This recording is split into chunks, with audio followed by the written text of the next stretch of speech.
Very well. Mm-hmm.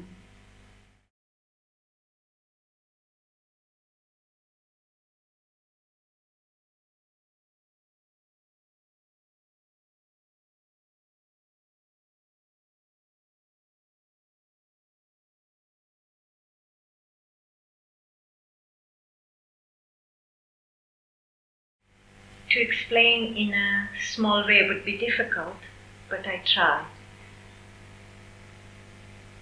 After prison and now, there was a lot that happened. Simple, difficult, complex, and yet it was all very simple in the end. It was a long journey, much going inside myself, much going, looking at where I was, why I was, and where I want to go. There were moments when I felt alone. There were moments where I felt complete. There were moments where I felt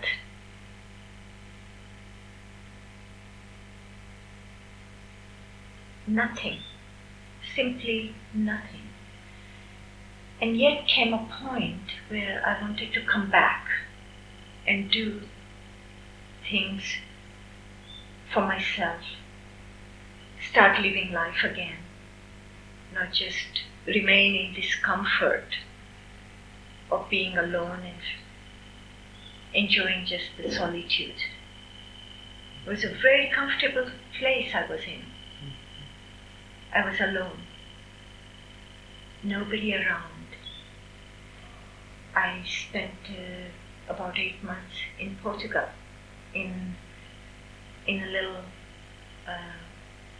eucalyptus forest by myself. And then came a time that I had desire to come back and just do some work again. I'm a workaholic by nature. I'm not a meditator, never enjoyed the meditation or things called meditation. So for me work was very vital, very important. Mm-hmm. And I decided to come back, settle here near Basel, and just started working with people again.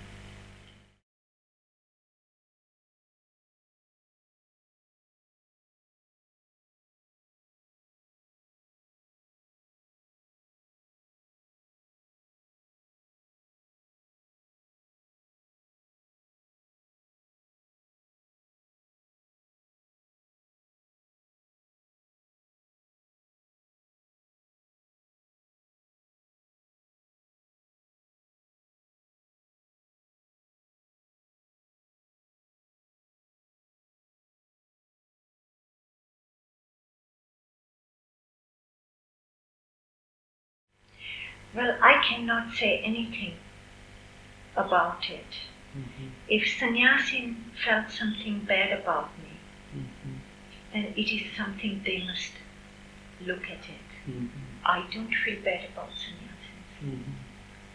I don't feel bad about Bhagwan. Mm-hmm. And if they feel bad about me, then they feel bad about themselves. Mm-hmm. They must have a reason Mm-hmm. of their own to focus their negativity somewhere. Mm-hmm. And I'm a good person to do that.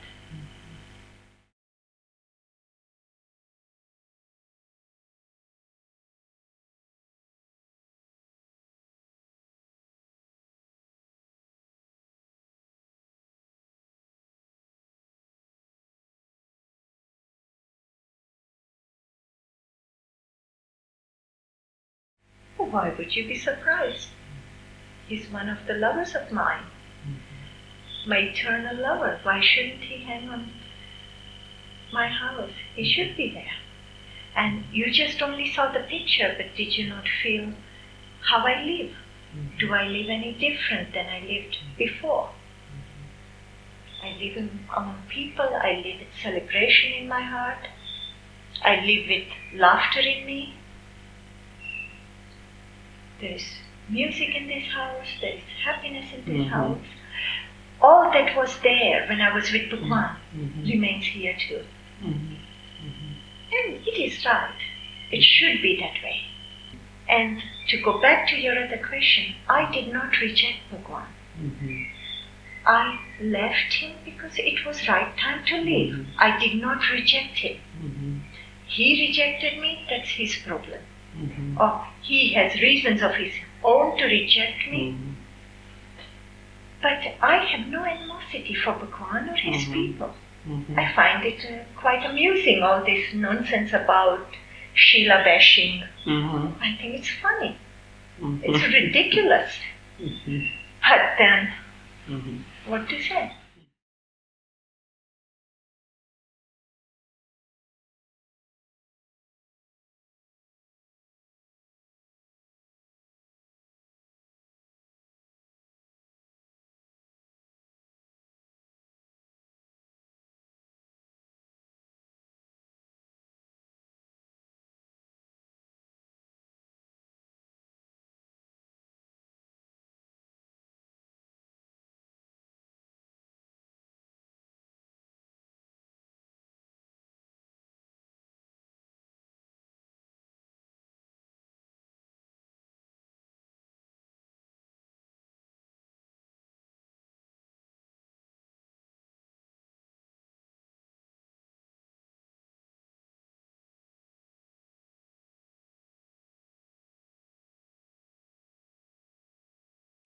I think it's all nonsense. It's all nonsense. And if people have to go to a master, go to Bhagwan, good, they should go. It's a nice place to go. Bhagwan is a beautiful man, good-looking man, enjoyable man. You can forget your sorrows, you can forget your problems when you sit near him. It's a wonderful place to go. But then be aware that's why you're going. When you go to a master, remember why you go to. And don't try to rationalize why you go to. Be honest. Be truthful to yourself. If you went to him because you were greedy about enlightenment, then remember it. And then don't complain in the end when you didn't become enlightened. Or, if you gave up all your money for that enlightenment, don't feel sour about it. It's normal. You go for a vacation, you pay for a good hotel. That's what you want, then you pay for it. And then don't say that I came back from a hotel and I didn't even have fun and I have to pay the bill. You have to.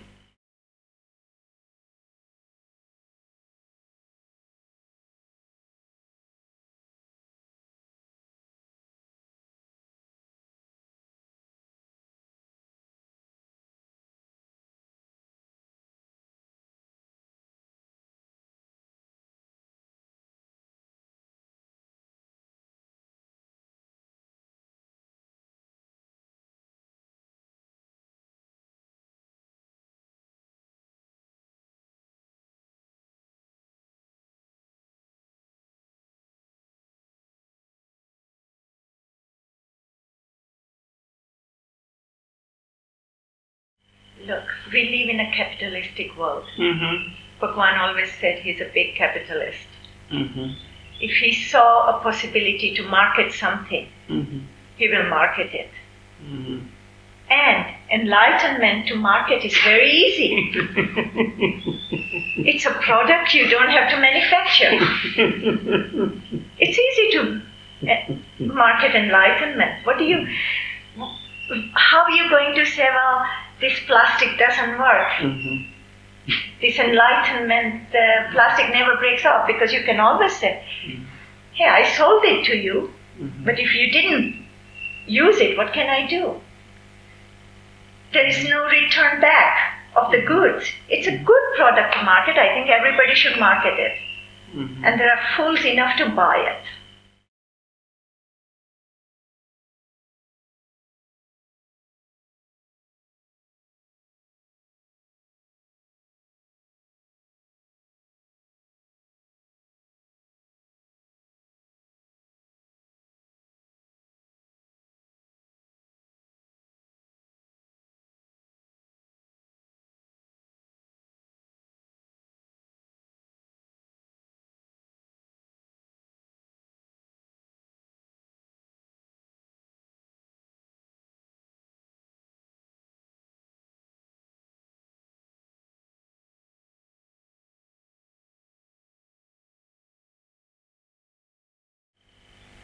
It's very complex. It's not as simple as you say. Bhagwan was a very complex man, just as you and I are very complex. And Bhagwan moved from day to day as the day presented itself. There wasn't a conscious planning as such. Yes, there was a dream, there was a foundation where he wanted to create a commune, where people lived in harmony, where he can create this energy of the people, which he called it Buddha field. And he had a dream, a vision, a theory in his mind that he wanted to present to the world. But it wasn't in a blueprint. It wasn't like an architect prepares a blueprint and you build it brick by brick. It was a very flowing event, very floating. It changed from one day to another, what the situation brought.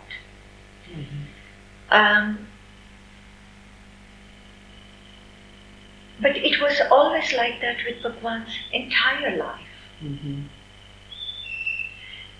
And this is why he's so interesting. This is why there was so much spontaneity. This is why people could not pin him down on a wall and hang him in a frame. Because Bhagwan can say one thing today, and tomorrow he can demolish the same thing himself. He can give you 1,000 reasons why he said was all wrong.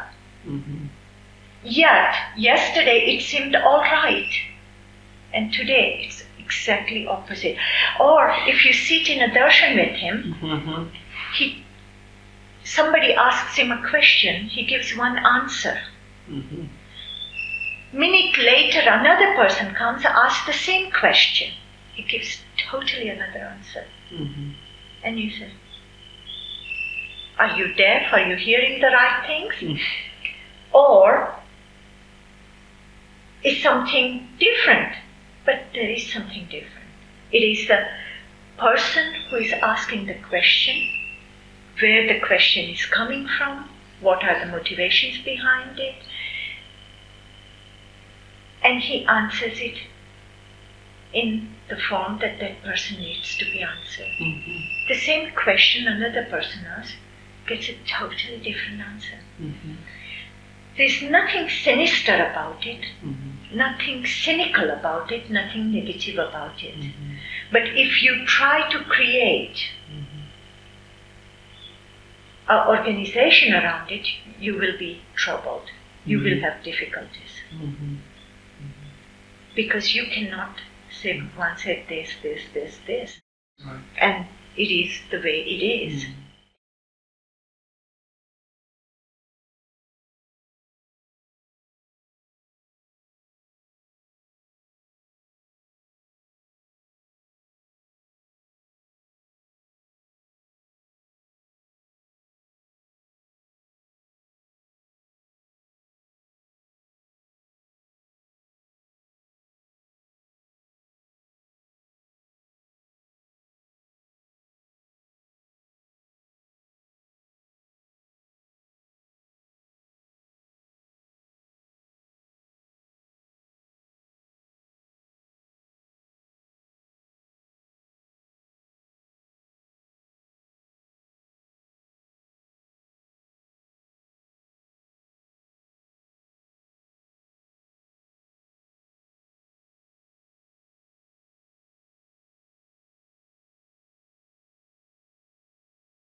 he always emphasized, follow your feeling, listen to your heart.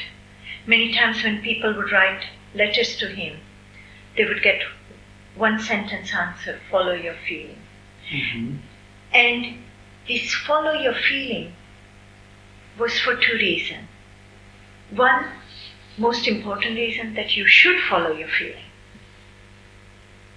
Because that's where it's at.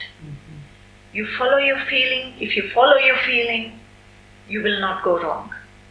And the second reason, most people want to put the burden, the responsibility of the problem to the other. And he didn't want that responsibility. If you have a question, should I do this or should I do not do this? Then take the responsibility for your action, for your answer. It's like a person would say, Bhagwan, I have a problem. I am in love with this man, but I don't know, should I be with him or should I go to somebody else? Now, if you follow your feeling, if you're in love with him, where is a question? Naturally, you go with the person you're in love with. Why this division? Why this conflict? Should I or should I not? Then he's going to naturally say, follow your feeling. Because if he says, no, you go with him, and things did not work out, then the person is going to say, well, Bhagwan told me to go with him, and I went with him, and now everything is sour. So Bhagwan is the responsible one. But if you follow your feelings and things went sour, you have no one to blame but yourself for making that decision. But often people did not think. It amazes me, sannyasins are supposed to be highly intellectual people. But they never ever analyzed where it's all coming from. So Bhagwan says it's time to bash Sheela. Then everybody start bashing Sheela. But do they ask why? Do they ask, is this their experience? Do they ask, was Sheela like this to them? Or do they want to justify?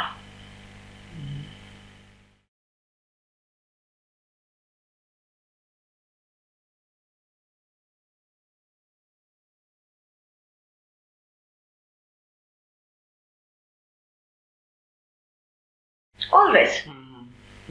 And not in one way, in all ways. That was my job. That was specified in my job description.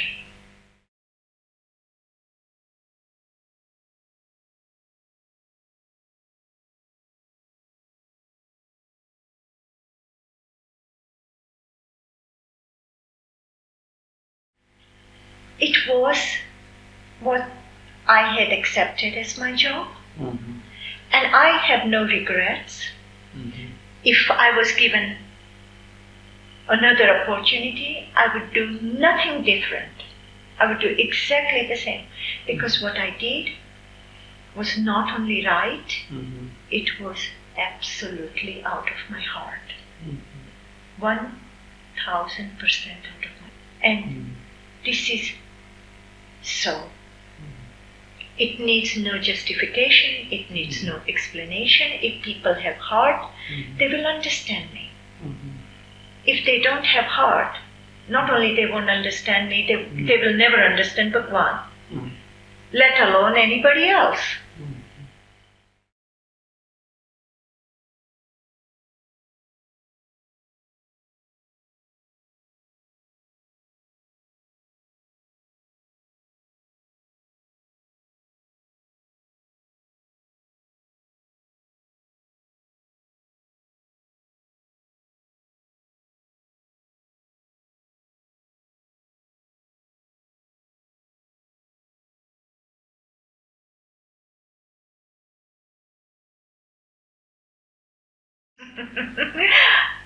He cannot bring it. Never. It is sannyasin who has to bring himself to that point. It's not his work. Why should he do your dirty work? He did his own work. He can tell you how you can do it, provided you're willing to do it, provided you're willing to listen, provided you're willing to take the risk.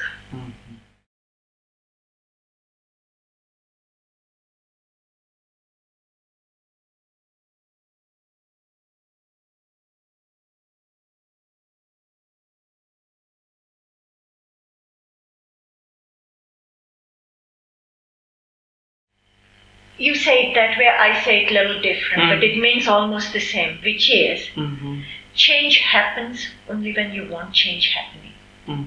If you are ready for a change, you will allow change. It can happen through Bhagwan, it can happen through my little rabbit, it can happen through a child dancing on the street. It can happen with anybody. But you are the one who has to be ready for a change. You cannot change people. They have to change themselves. Just the way I have to change myself, you have to change yourself. Bhagwan was a perfect opportunity for this change. He was a man who was a master in creating situations, creating events where changes can happen very quickly, because he can create chaos out of nothing. He can create a storm when there are no clouds in the sky. But are you ready to shower under this rain and enjoy the shower and allow this change inside you? I have had an unfortunate experience, many sannyasins, is that people listen to Bhagwan in their own terms, which means sannyasin had an idea, an opinion, a fantasy, and then they listen to Bhagwan to fulfill their idea, fulfill their fantasy, or justify what they are thinking, what they are fantasizing, what their idea is. Then they can say, well, Bhagwan said so. But really, did Bhagwan say so? Or was it your own fantasy? Was it your own idea? I had a little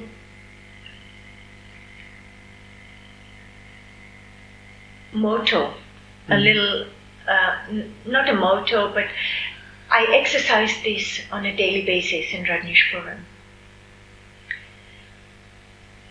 When I did something and somebody said Sheela did good, I always said it was Bhagwan who did it.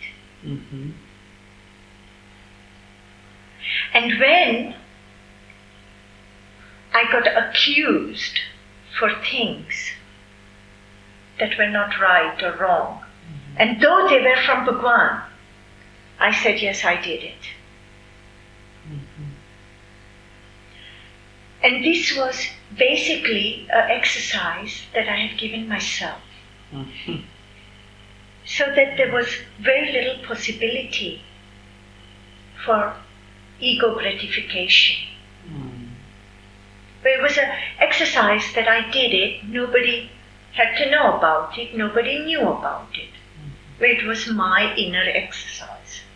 It is what I did. I took responsibility for the wrongs and never avoided it.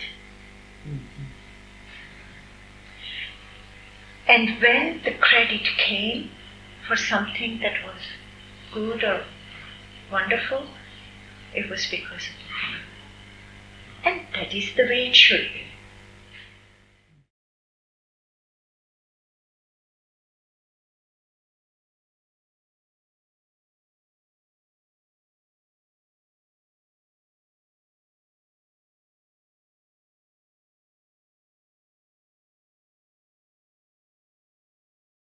No, I didn't. I wasn't afraid, and I'm not afraid. I'm not a fearful person. I had courage to stand up to what I did and what I do. When I took the responsibility of being Bhagwan's secretary, somehow I knew it was not an easy responsibility. It was not a small event. I also knew that it's not bed of roses I'm going to sleep on it. It's mainly thorns I'm going to sleep on it. That Bhagwan is not an easy man who's going to give me only sugar-coated situations to deal with. It's going to be a bitter pill to swallow. And when I took this responsibility, I also was clear that when I did not understand something, or when I had a doubt in me, if Bhagwan said something and I didn't like it, or I doubted it, or it didn't sit right in me, then I must speak with him. I must clarify with him. I must ask him. And I did. Every time there came a point where I didn't understand something, I was very open to him. There was nothing I hid from him. When I sat near him totally transparent, naked. He could see through me. Because I didn't pretend. I didn't have to look spiritual because I wasn't interested in it. I didn't want him to believe that I have reached the high levels of chakras. I could care less. I was just happy to sit near his feet and look into his eyes. I didn't have to pretend that I had high intellect.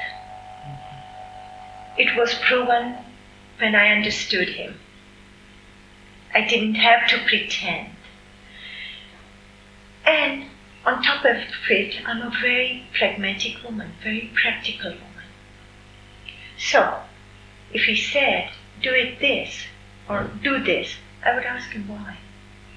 I tell you an event. I hated it, and yet I did it. And I did it for Bhagwan, I did it for Bhagwan's people, I did it for the commune. And I'm proud I did it. I forget the actual event. I'm sure somewhere I have written down the event. It had to do with the governor of Oregon, who was totally against Bhagwan, his work, sannyasa and Rajneeshpuram. They had created everything to sabotage the work we were doing.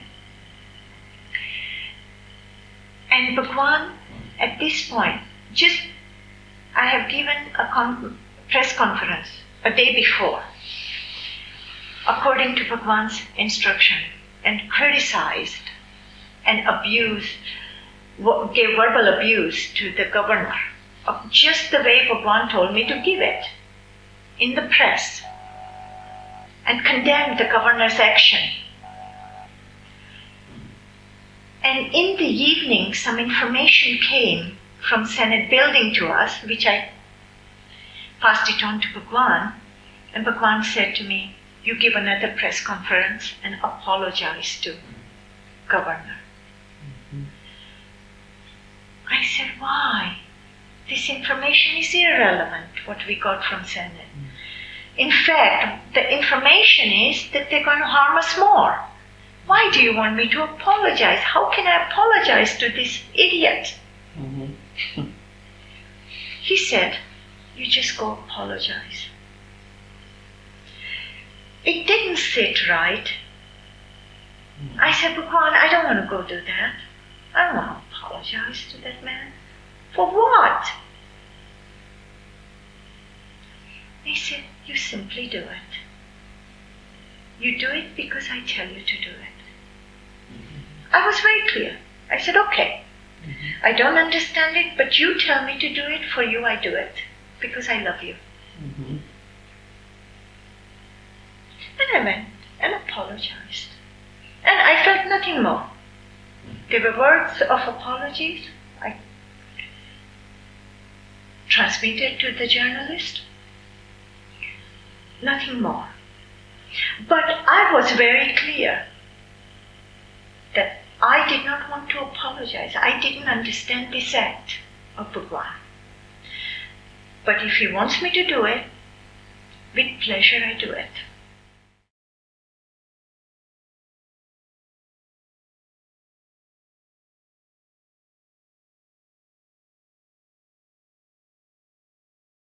This was trust, everything. And I did it. There was another incident like that. And I was like, this is something I could not believe. I remember I was on Phil Donahue show. This was in Chicago. And in this show, they literally hanged me.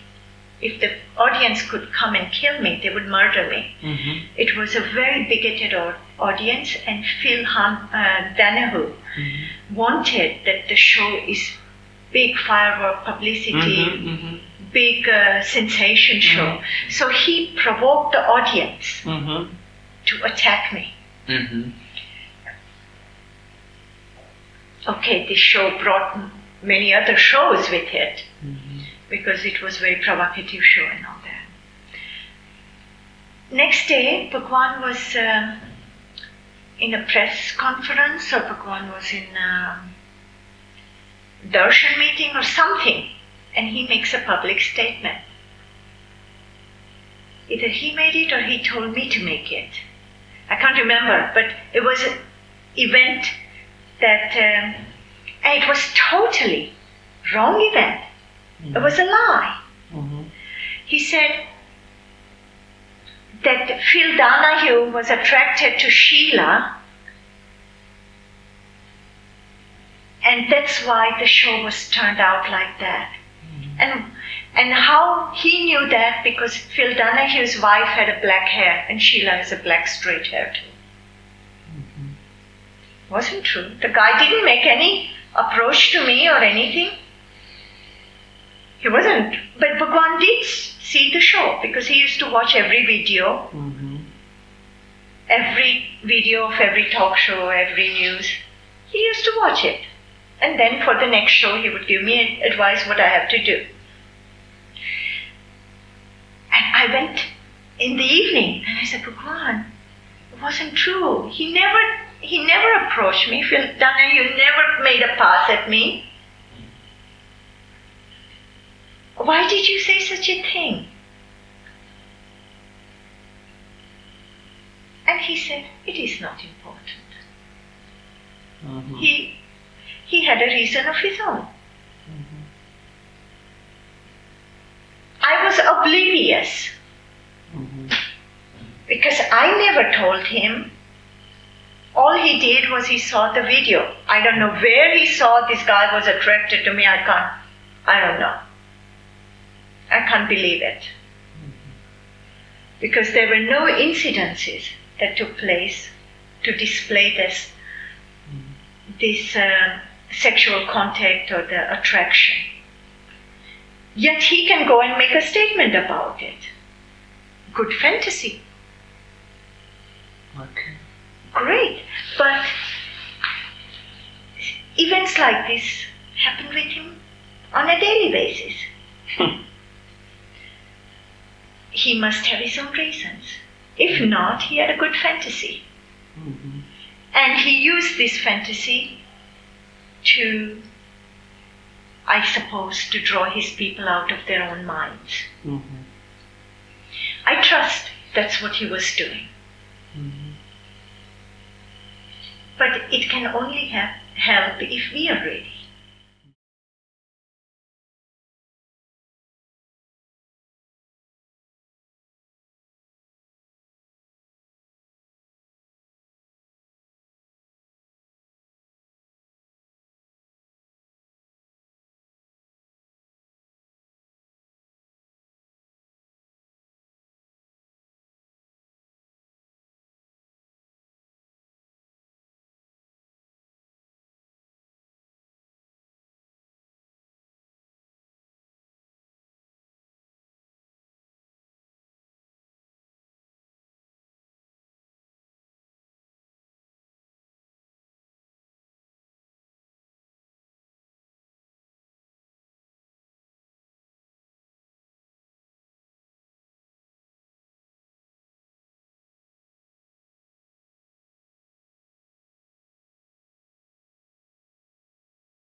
Well, I think you give them too much credit by calling them narcissists.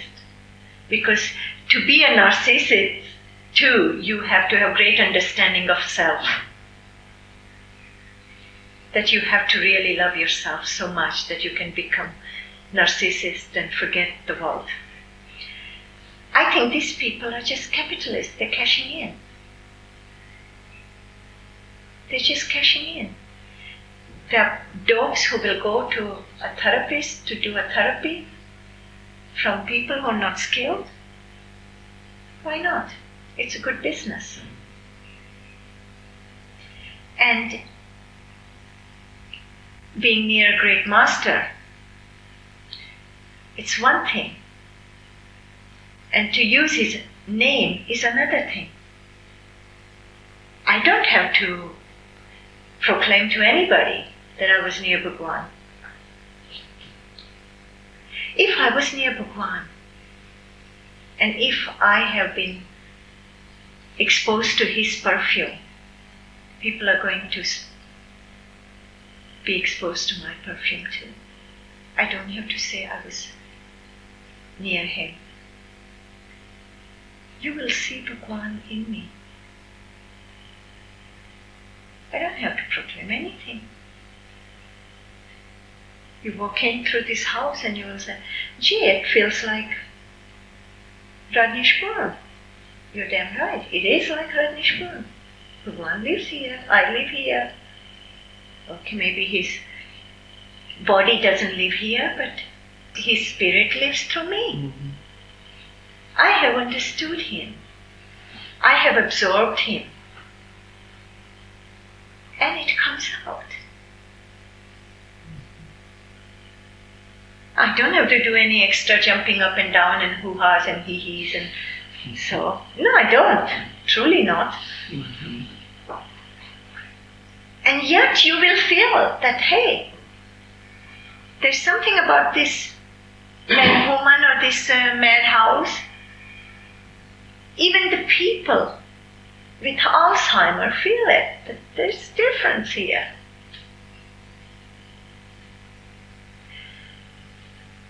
What can I say? They're sick. All I can say is people who pretend to be a big therapist or whatever, they're sick.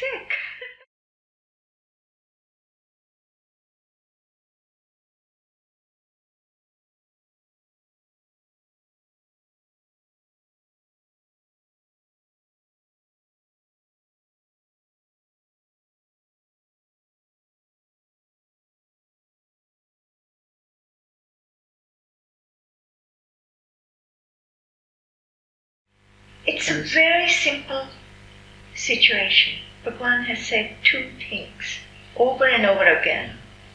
One is, truth is what works. Mm-hmm. And he refers to it, this was something Buddha had said. Mm-hmm. And Bhagwan used this metaphor, truth is what works, on a daily basis. He has also said many times an anecdote where he said that there is a beautiful moon outside. I tell you, come out and look at the moon, but you won't come out of your house. But if I tell you your house is on fire, you'll come out right away. And then you will look at the moon and you'll forget about the house on fire, or forget about was it a lie or a truth. It was immaterial. You were exposed to a beautiful moon. And that is the truth. Not that he said that the house is on fire. Mm-hmm.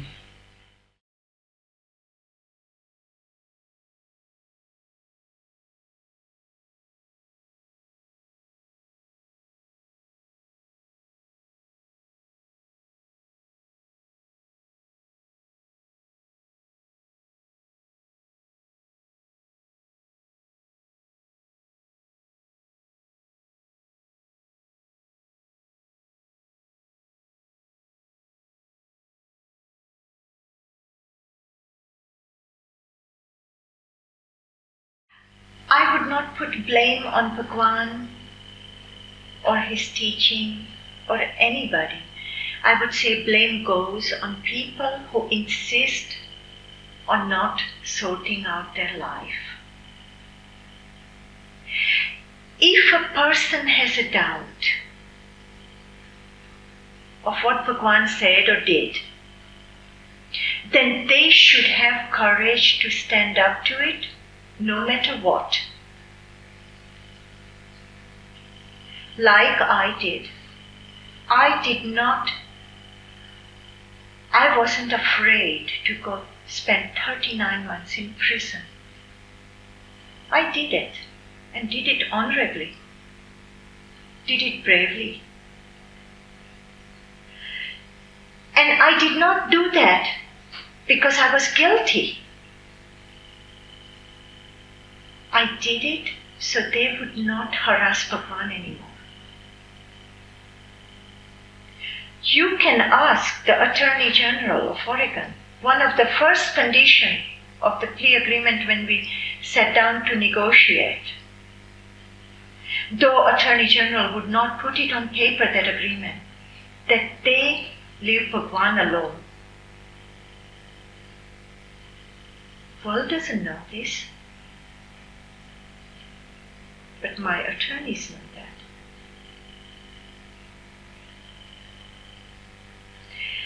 Othmar Wachenheim knows that. He was sitting in that meeting. I chose to go to prison so that Oregon has its revenge on Bhagwan and his people. I represented Bhagwan and his people.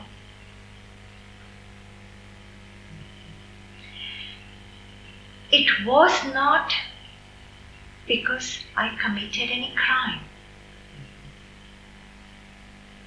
Even though Bhagwan accused me of it.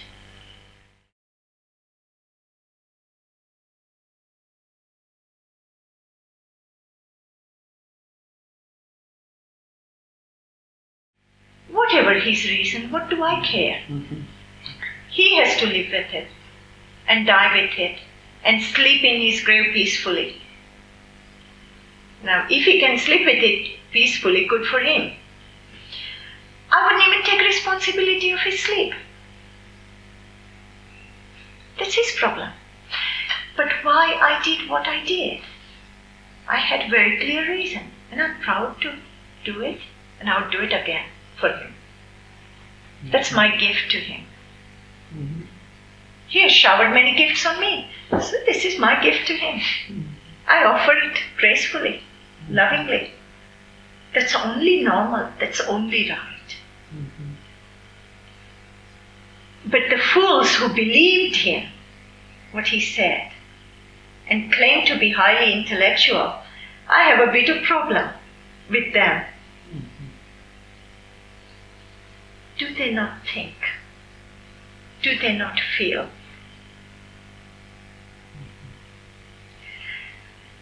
But again, as I said, that people who committed suicide or people who are very sick because of it, is they have to sort it out for themselves. Why? If they are looking to blame Bhagwan, they can blame Bhagwan. He will give 1,000 reasons why they can blame him. Or if they are looking to blame Sheela, they can blame me. But it won't help them. They have to take responsibility. They have to say, I am afraid, I am incapable. And my desire of enlightenment brought me to this state where I'm so disappointed and depressed, and a point of committing suicide. No one is to be blamed. It is where your greed takes you, depression and suicide. Whether it's for money, whether it's for food, whether it's for enlightenment, whatever. Wherever their greed will take them, the outcome is going to be disappointment, because it's never going to be enough.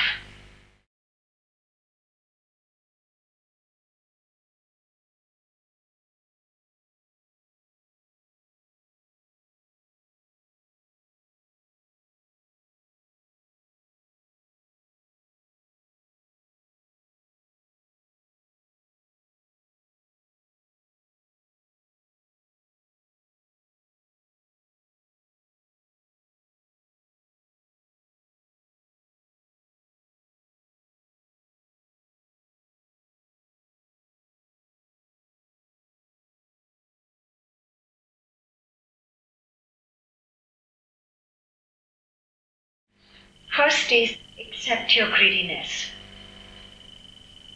That means, if you go to Bhagwan Sri Rajneesh for enlightenment, know that you're going there because of enlightenment. Know that. Then the battle is over. Then you can be honest. You can be honest with Bhagwan Sri Rajneesh. You can be honest with yourself. Say, Gee, Bhagwan, I come here because I want to become enlightened. Then Bhagwan can say, good. This is how much it's going to cost you for that enlightenment. Now you can ask him, what kind of enlightenment do you want? I want it gift wrapped. I want it red, brown, pink, yellow. Put in your order properly. And when he doesn't deliver it according to your Lieferung, you can complain to him. But you be certain it will never come. It will never be delivered. Because it's not a product you can deliver. But it is a product you can promise. I promise you enlightenment. It's like in medieval ages, the churches promised God and sold certificates. If you die, you will go to heaven, and God will be sitting, and your seat will be next to Jesus or saint, whichever. But really, if you buy that, you're stupid. And please don't call yourself a very intelligent person. And don't say you are a disciple of a very intelligent master. I would be embarrassed if I were them.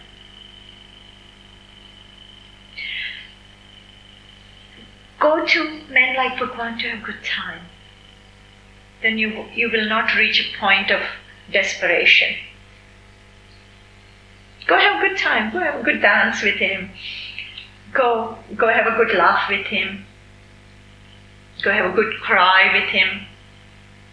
And you will have no problem with him. That's what I did. And I didn't have any problem with him. I don't have any problem with him now either. And you see, I live happy here. Ask me, do I miss him? No, I don't miss him. I can't miss him. He's at every moment with me here. How can I miss him? Even if I want to get rid of him, he won't leave me.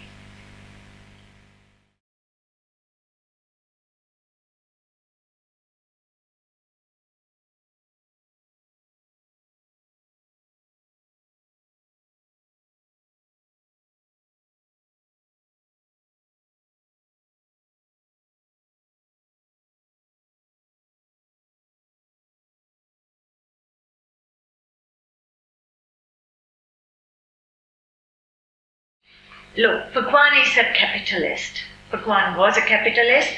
Pune, even today if you go, is a capitalistic colony. Mm-hmm. From what I have heard from a couple of journalists, they call it Club Mediterranean or something. Yeah? What are clubs? Clubs is where you pay for it and you get momentary pleasure. Then you go home again, you drown in your misery again, you come back, you pay 2 weeks of pleasure and then you go back again. It's a capitalistic event. Great. If you really want to do something for yourself, you don't need to do it with Bhagwan or anybody. That you have to do it yourself. And there are no methods for it. Any method works if you want to do it. And no method will work if you don't want to do it. So, if you want to let go of your greed, and you're going to become the helper, and if they truly want to let go of their greed, you can help them. But if they don't want to, no matter how much you bash them, it won't help. It won't go. Work begins from where the person is at. It's a sad event.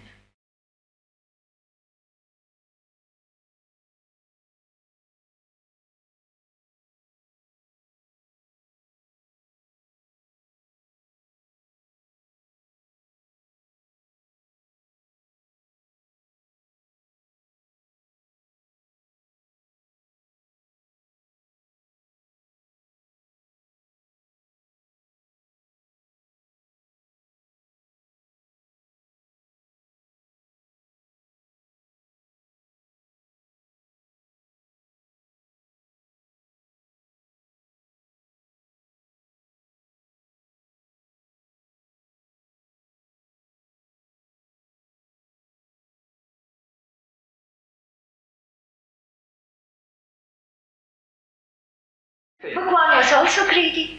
Did you ever think of that? Bhagwan was a very, very calculated mind. He knew exactly how much each car cost. He knew exactly how much each watches cost.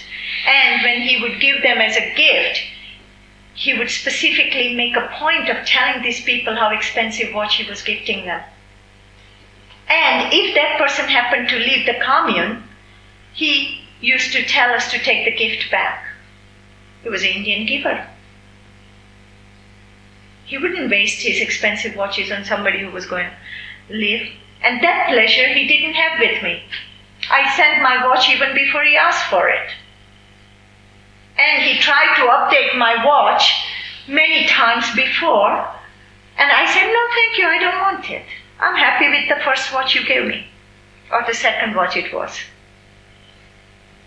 I didn't want any fancier watch, more studded with diamond. It was perfectly fine. Little diamonds were plenty for me.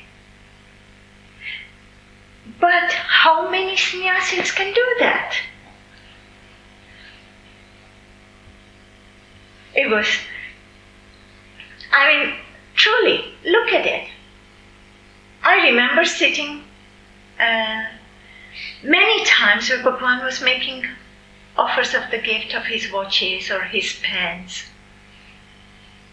And sometimes I used to wonder, why does he say how much it costs? And I used to wonder for two reasons. One is, publicly I used to say Bhagwan doesn't know anything about it and he's quoting the exact bloody price of the watch. So he's sabotaging what I'm saying publicly, which I'm supposed to say to protect him, which is his order, and now he's going around and announcing how much the bloody watch costs. Yeah, I sit like this and I go like that in front of him. What else can I do? Really? I say, this man will give me nothing but headaches. And I used to tell him too. Bhagwan, you're the biggest headache I have. I don't normally get headache that I take aspirins for, but you are the biggest headache. Which was true.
They can't bloody make the connection on a physical level and they want to make connection with the astral plane. That's really.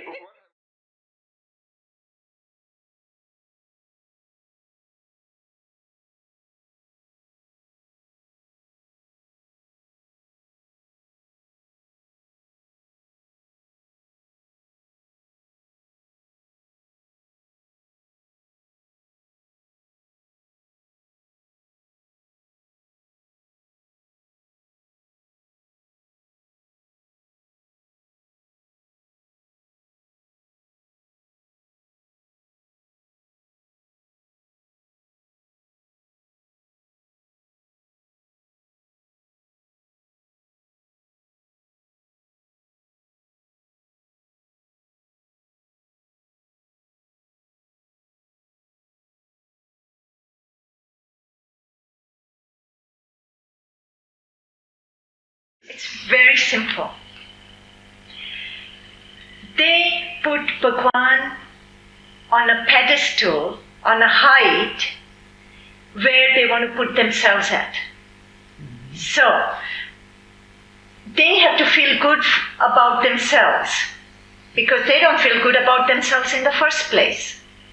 So how do they feel good about themselves? They say, but my master is so high. Therefore, automatically I come so high. It's a game. It's an ego game. It's like, if my master is so high, then I am that high too. But I am so glad my master was just on the same floor I was sitting at. Because I could really look into his eyes then. And can disappear in them. People have to, that's why I say, they have to know why they go to a master. They go to a master to justify their own ego, then they're going to put Bhagwan Shri so high. And then when they will hear somebody like Sheela or Vivek who know Bhagwan a bit better and say Bhagwan loves blowjobs, they're going to die of heart failure. What? Bhagwan has sex? Ah, how horrible. Why shouldn't he have sex? He's a wonderful, good-looking, healthy man. He should have sex. Why not? But, see, when you put him so high, then he can't have sex. He's too high. No, really has to come down a bit. You understand what I'm saying, or not? It's a practical problem. If he's so high, you can't have sex from there. You have to bring chairs and pile them up, and then you have to climb up, and then the accident happens, chairs fall down, and both fall down. It's no good.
One thing I tell you, I know Bhagwan so well, that he could not humiliate me.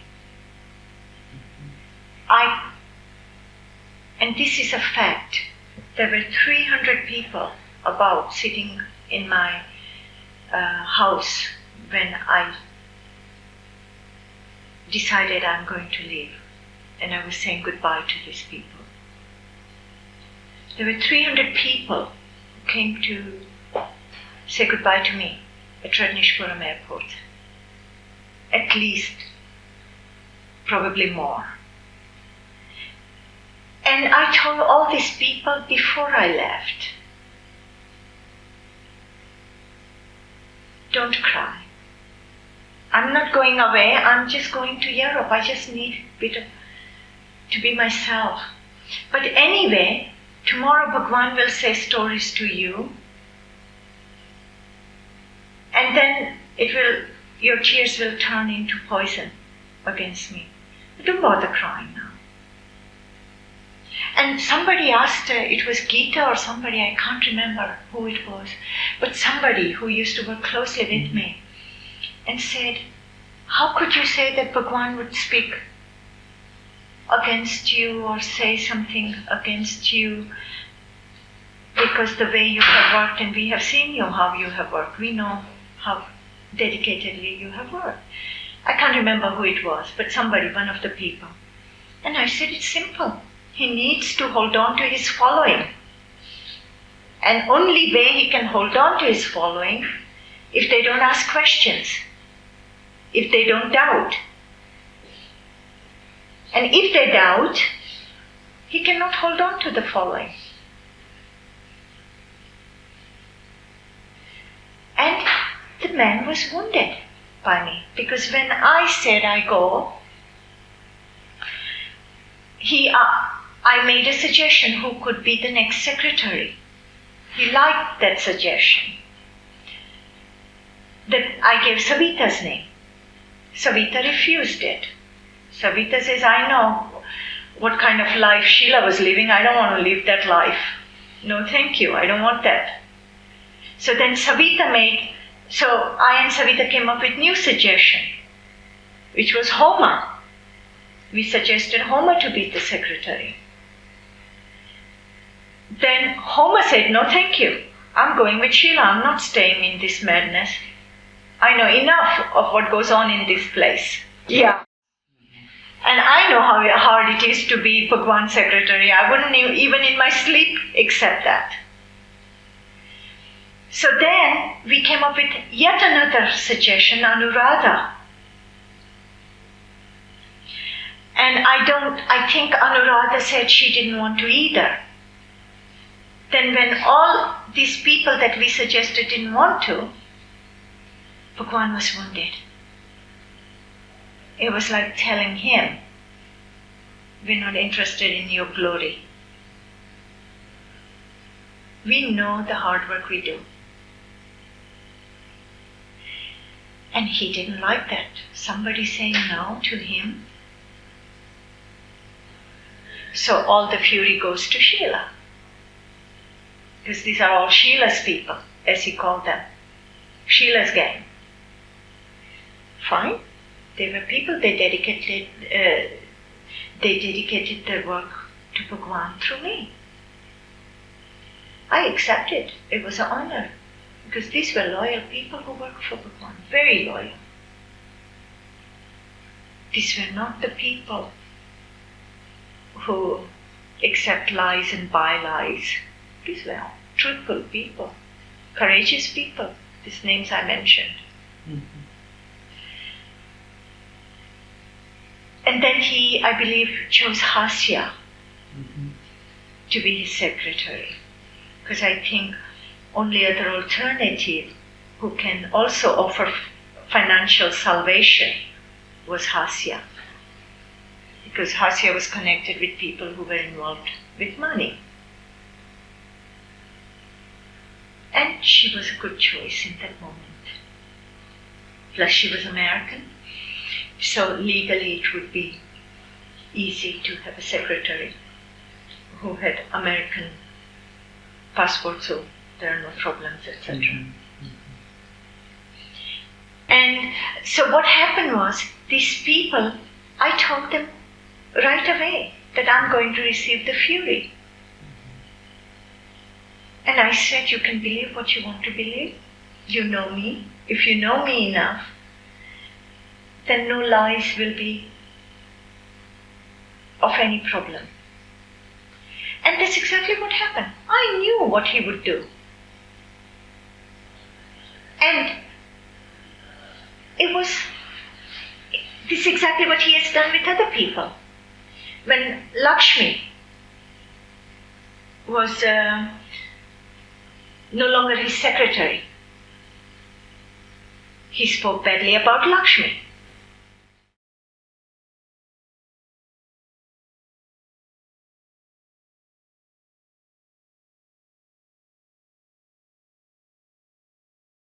Why should I glorify what he did? Why should I glorify? Why should I call it a work or meditation or What he did, I state. Whatever it is, it's his problem. Right?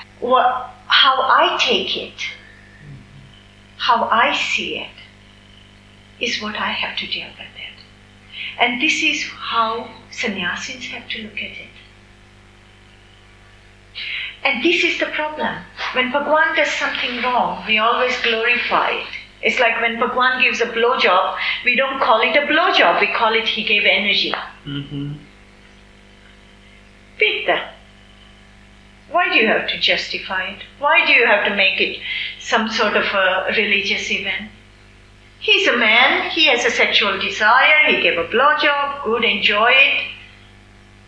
Be happy that you were the one who had the pleasure of this sexual event.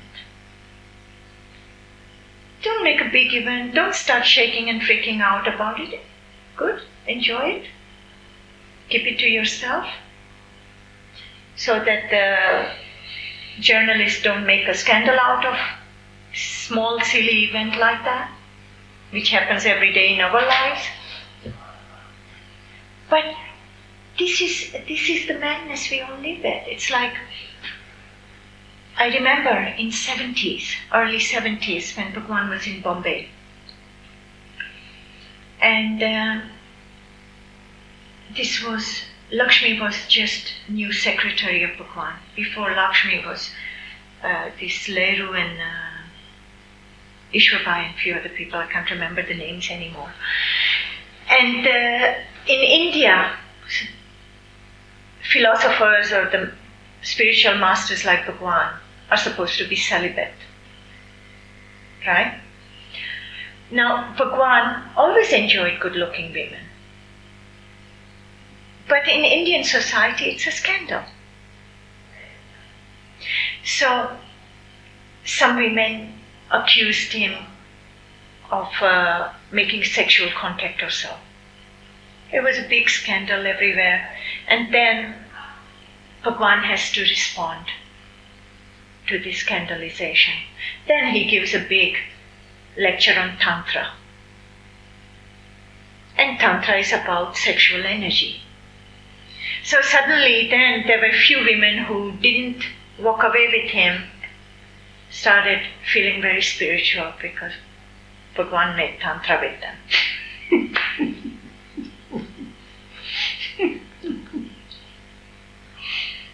But what did they do? They glorified Bhagwan to justify their own ego.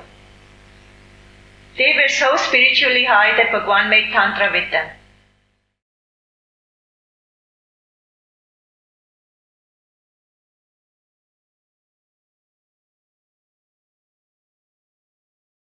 You have the answer, greed. Mm-hmm. And then what happens?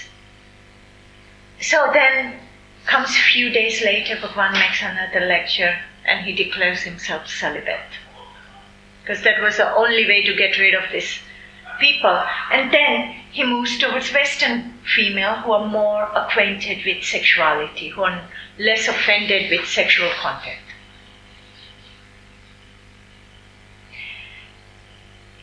But again, these women also have their own problems. Because they want to feel spiritual. But they forget that he was a man. Mm-hmm. A young man. Maybe bald head, but young man. He still had sexual energy. And the poor man was in trouble. He always had pretty looking women coming and throwing their clothes off in front of him in meditation. Now what should he do? It was a good thing he was wearing lungis or a robe. Otherwise he would have catastrophe.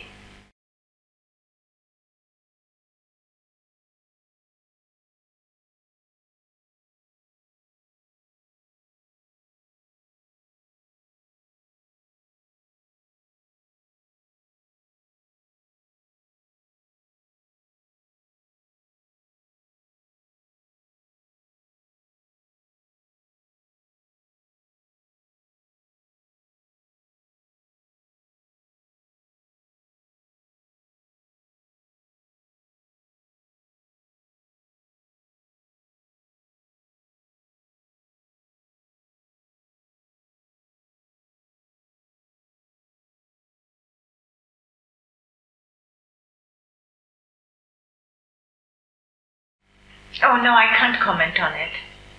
I know one thing, that his work is going on. Because I'm alive. Mm-hmm. Okay? And I live his teachings on a daily basis. Mm-hmm. I live communal life with strangers here. I live an open life in freedom. In my house there is wine, music and women all the time. We're not afraid of anything. We live exactly the way Bhagwan Sri Rajneesh taught us to live. And thank God he was there. That I can live so nice. Credit goes to him.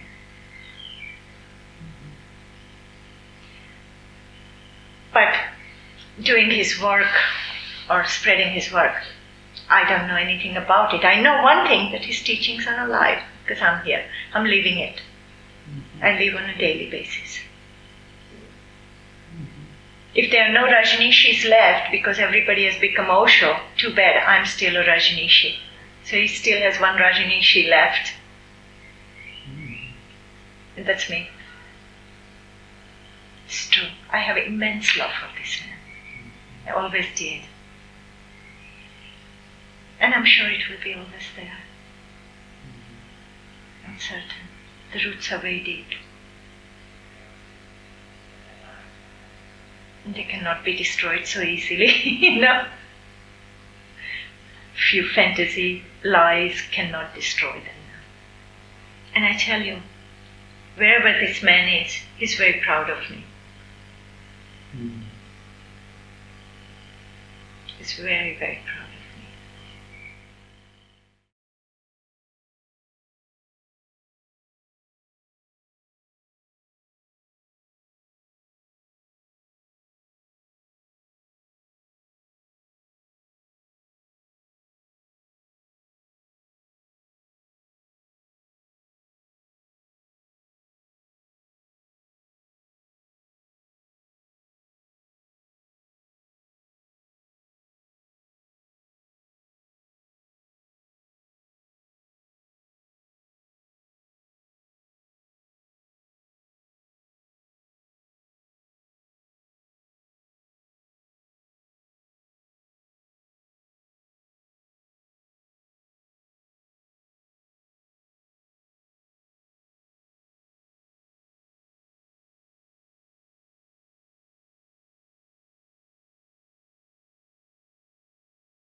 I'm glad.